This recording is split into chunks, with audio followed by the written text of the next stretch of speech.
Again, my name is Travis Gilbert. I'm the Educator and Collections Coordinator for the Old Baldy Foundation.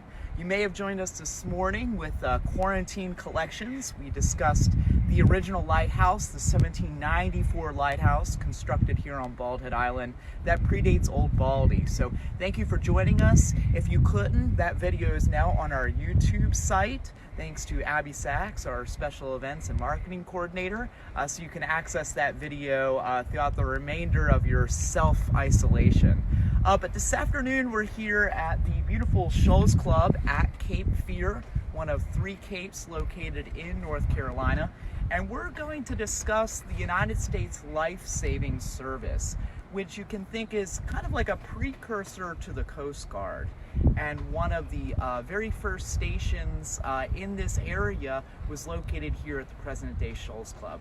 So come on up and join me. Let's take a good look at largely just a piece of the coastline that sticks or protrudes way out into the Atlantic Ocean. And we have 3 capes in North Carolina. We have Cape Hatteras to our north, Cape Lookout here in the middle, and Cape Fear down here to the south.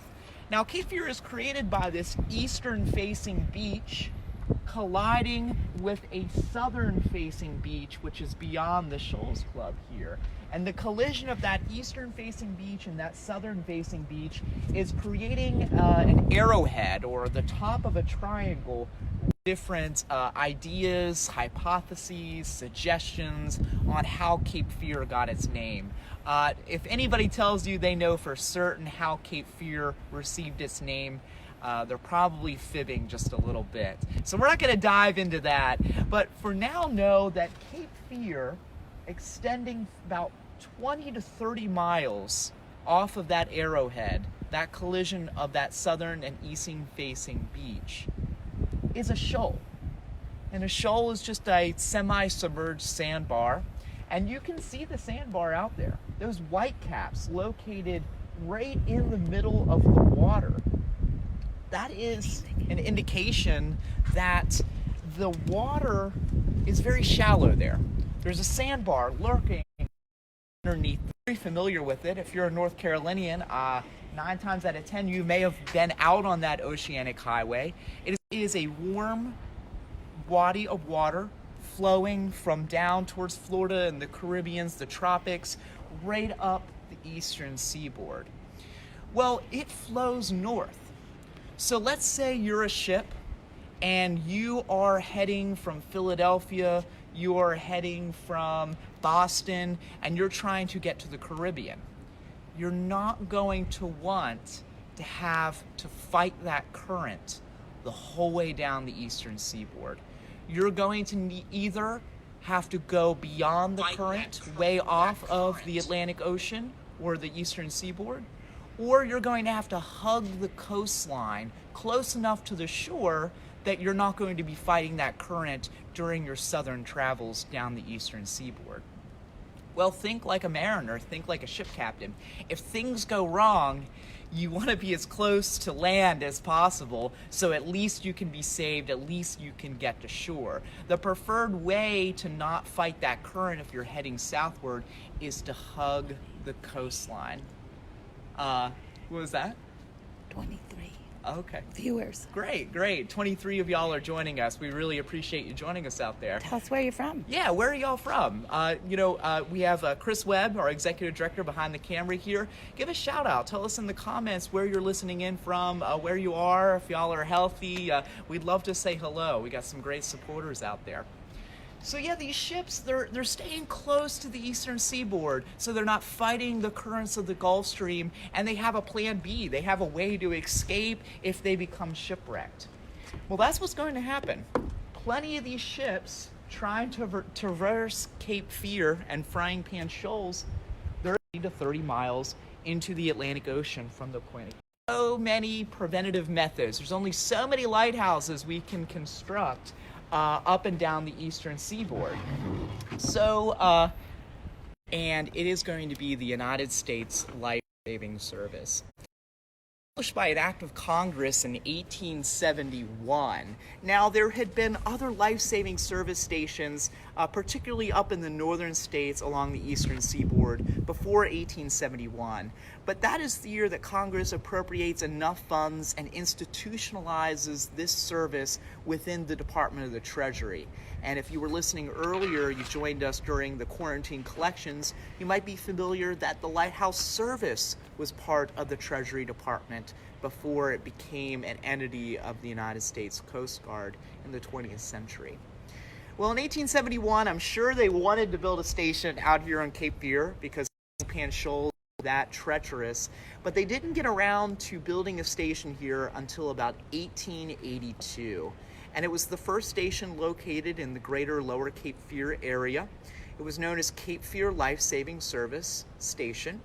And one of the most colorful characters for the Southport area is a gentleman named Dunbar Davis.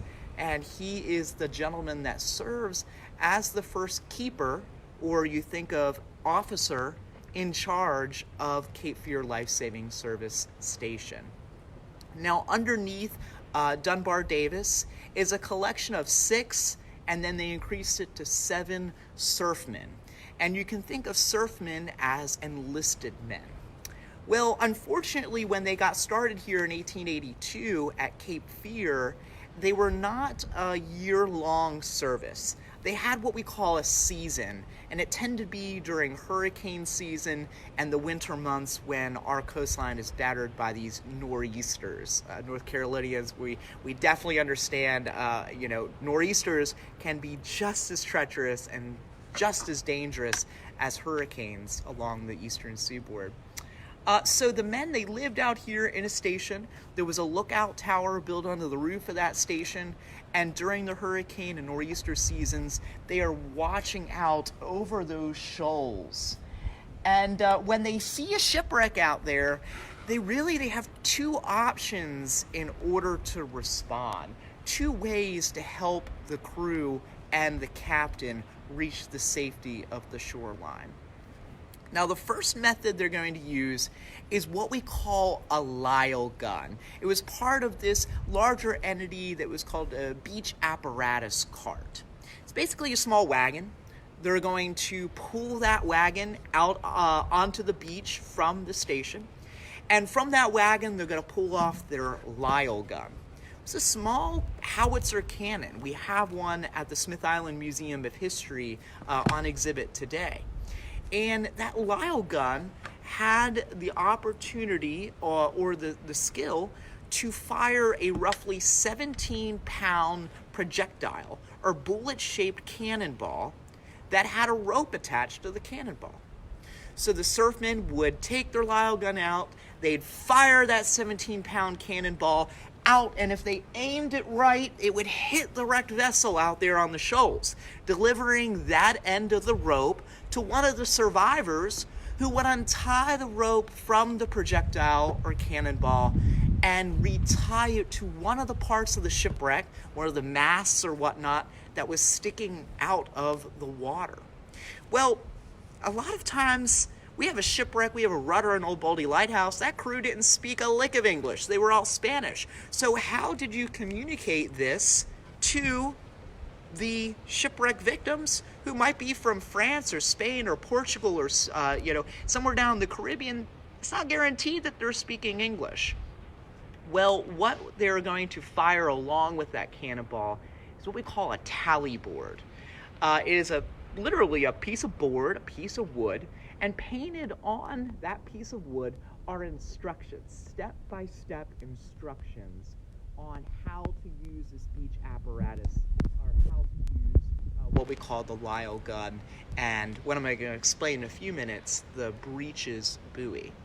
And often it was published in English, often in French and Spanish, Portuguese.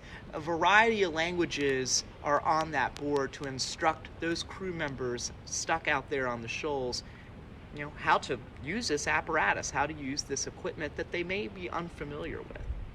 So take a 10-second break to talk to the people. Yeah, absolutely. Okay. We got a few comments or suggestions, so Chris is going to read these off for us. We have Donna Kay Halliburton watching from Lumberton, North Carolina. Friend works at the marina. Shout out to you, your beautiful island, and to old friend Don Ward. We have Barbara Buzzy, BZI, watching.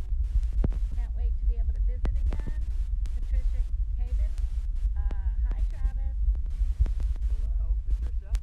Stephanie Blake is watching us. Stephanie, how are you? Abby Overton wants a shot of the cameraman. Well, Abby, it's a woman. I think we also have Susan Kavanaugh, and probably Kevin Duffin is joining in. Great. Kevin, we spoke earlier when we shared Kevin's book. He did a magnificent job writing a book to commemorate or celebrate Old Baldy Lighthouse's 200th anniversary as the oldest standing lighthouse in the state. And that is available if you email info@oldbaldy.org. Again, info@oldbaldy.org. You can purchase that book from our gift shop. We'll happily send it your way, virus-free, and you can read up and elaborate or educate yourselves on many of the topics that we're going to be bringing to you via these virtual experiences. And we also have Tony Britt Kierkegaard. Tony's a neighbor up in Wilmington. Great job, Travis. John Gotchel. Hey, Chris and Travis. Love that y'all are doing these videos. Wendy Misner. Terry Taylor Tribbett. Wasn't this guy our tour guide in Baltic? Yes, he was. Okay, so we'll take a break in a little bit. Keep your comments coming. Sorry for the shaky camera, but we're just using cell phones. Abby says speak up, which we all know not only Phil but definitely knows how to speak up. So probably just a little windy out here. So let's recap. Plan A to save these folks out on the shoals is pulling this beach apparatus cart by these surfmen, directed by their officer in charge and keeper. And they're pulling their Lyle gun off of that cart, firing a 17-pound cannonball with a rope attached out onto the shoals there to save these folks. And when that projectile delivers the rope out onto the shoals, it is going to have instructions on a tally board. And the instructions are going to say, untie this rope from the projectile, and when the instructions reach the shore or reach the ship out there, they're eventually going to pull out what we call their breeches buoy. So a breeches buoy is your typical life preserver. You know, that donut-shaped, cork-filled life preserver that we use sometimes. Now they're plastic and you blow them up and you get to lounge around the pool in them. But this one's made of cork, and except it has a pair of pants sewed into the hull of that donut-shaped life preserver. And back in the day, another word for pants is breeches or breeches. So the idea was that that rope would be put on, or a pulley would be put onto that rope, and the breeches buoy would be sent out the rope to the shipwreck victims. Some brave soul would be the first person to put the pair of pants on and hold on to that buoy or life preserver, because they would be suspended mid-air, rappelling like a 19th century zip line out over those shoals, out over the breakers, the whole way to the shore. And these shipwreck victims would do that back and forth until everybody was saved. I don't know if that would be terribly frightening. I guess it depends on what kind of personality was wearing the breeches buoy. Well, let's face it.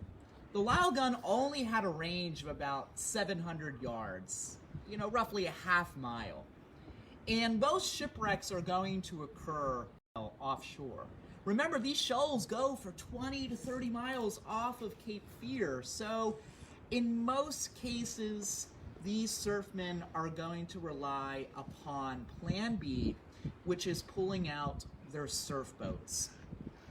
These are some surf boats, in a later time they weighed 1,300 pounds. They were wooden.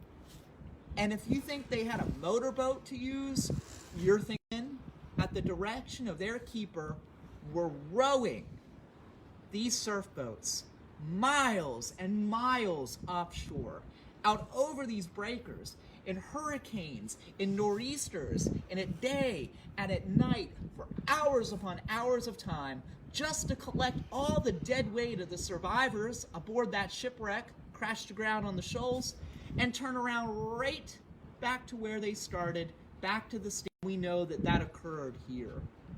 Now, John's wife, Kim, who serves on our board of directors. It might be his mother. Oh, it might be his mother. Okay. Well, you know, some of the Gutshalls are listening, and we were so fortunate that Kim Gutshaw had transcribed our what we call rec reports. So since it was a government bureaucracy, of course there was a very detailed way of you know, reporting what had happened every time that there was a shipwreck. And we have a collection of roughly 50 wreck reports.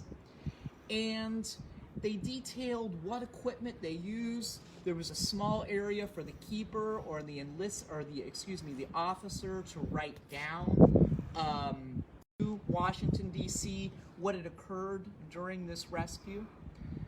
Well, at a minimum, we kind of have a running, our office, the Old Baldy Foundation, with the thanks of Kevin Duffus and Kim and several other researchers, McCallie Gibbons on our staff, we are aware currently of 54 shipwrecks these life-saving servicemen responded to here at Cape Fear. At minimum, we are aware, and that number might change with more research, of 600 from all those shipwrecks.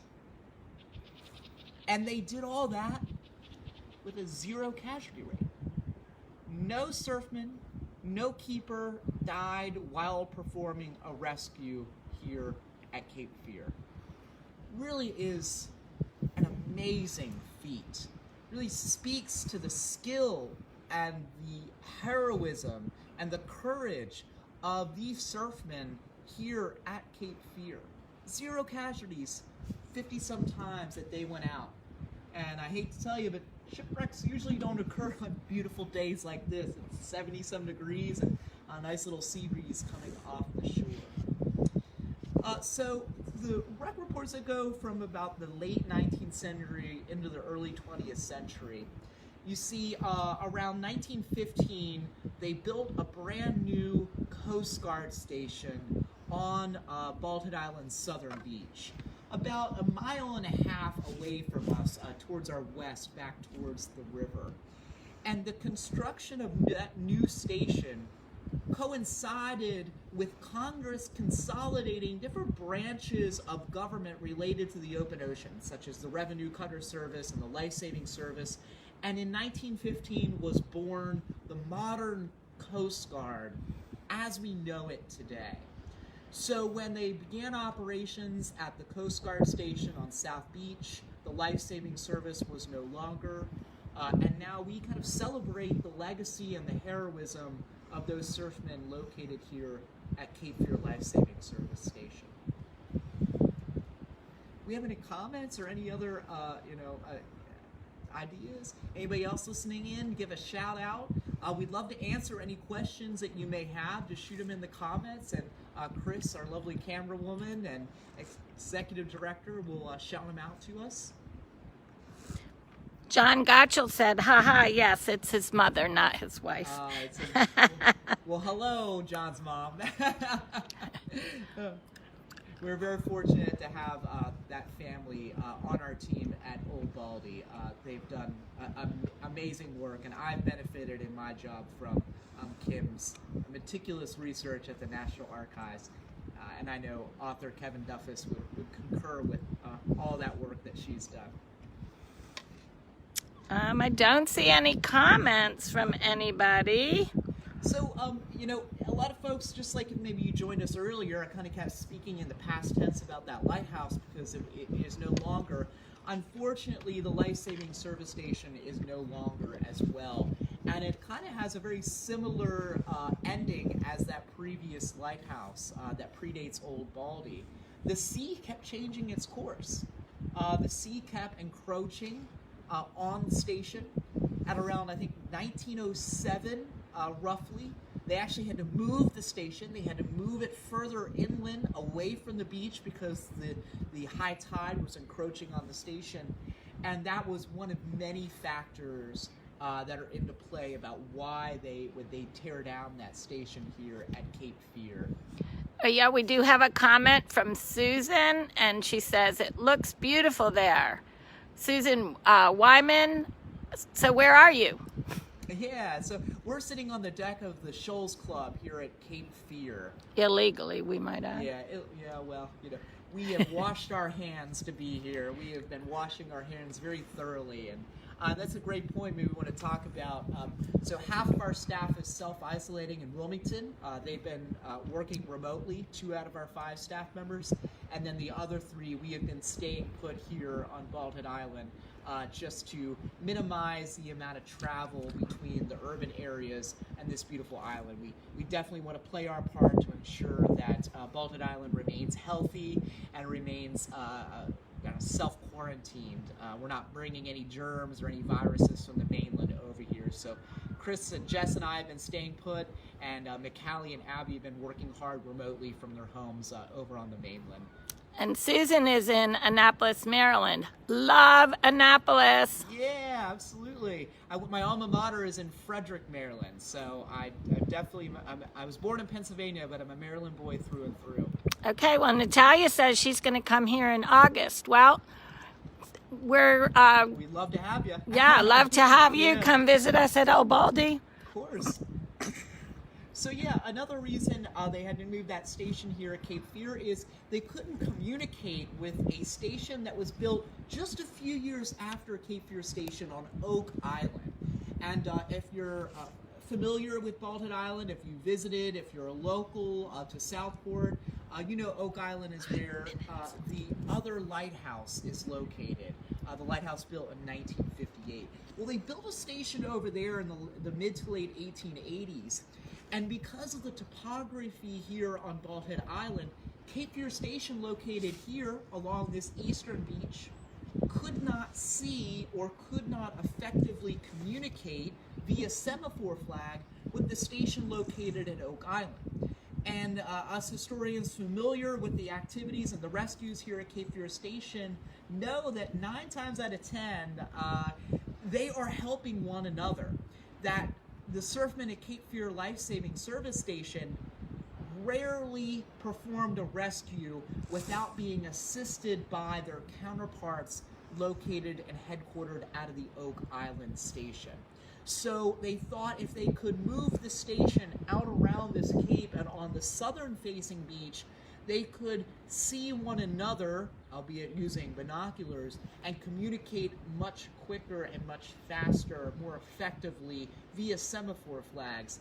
And one of many of the pieces in our collection that perhaps we'll bring out next week are the semaphore flags that were used at Cape Fear Life-Saving Service Station. It's a really great piece in our collections that tells the story of these surfmen and their courage. And next week, we will bring this virtual tour to the Coast Guard station that they built in 1915. It has a dual history. It talks about the Coast Guard and World War II, and it is also one of the original 17 vacation homes, if you will, located here on the island. It sat dormant, it sat vacant for a while, and in the 70s it was adaptively reused or remodeled into one of the original vacation homes. So look forward to that next week, and we'll continue the story of these dramatic rescues that occurred off of Bald Head Island's beaches. So if there aren't any other questions, thank you for joining us. Thank you for being here and supporting us virtually. Tomorrow we'll begin again at 10 a.m. with a quarantine collections. We're going to be talking about the Thomas Franklin Boyd collection. who owned Bald Head Island in the 19-teens and 1920s during what was the first attempt to create a resort here on Bald Head Island. And then in the afternoon at 2 o'clock, we're going to be bringing you another virtual tour. We're going to be going to Flora's Bluff and talking about this Highland Scottish heroine named Flora MacDonald and her connection to Bald Head Island and the Lower Cape Fear. So again, my name is Travis. Chris, our executive director, is behind the camera. Thank you for joining us on behalf of everyone at the Old Baldy Foundation. Stay safe, wash your hands, and we'll see you tomorrow.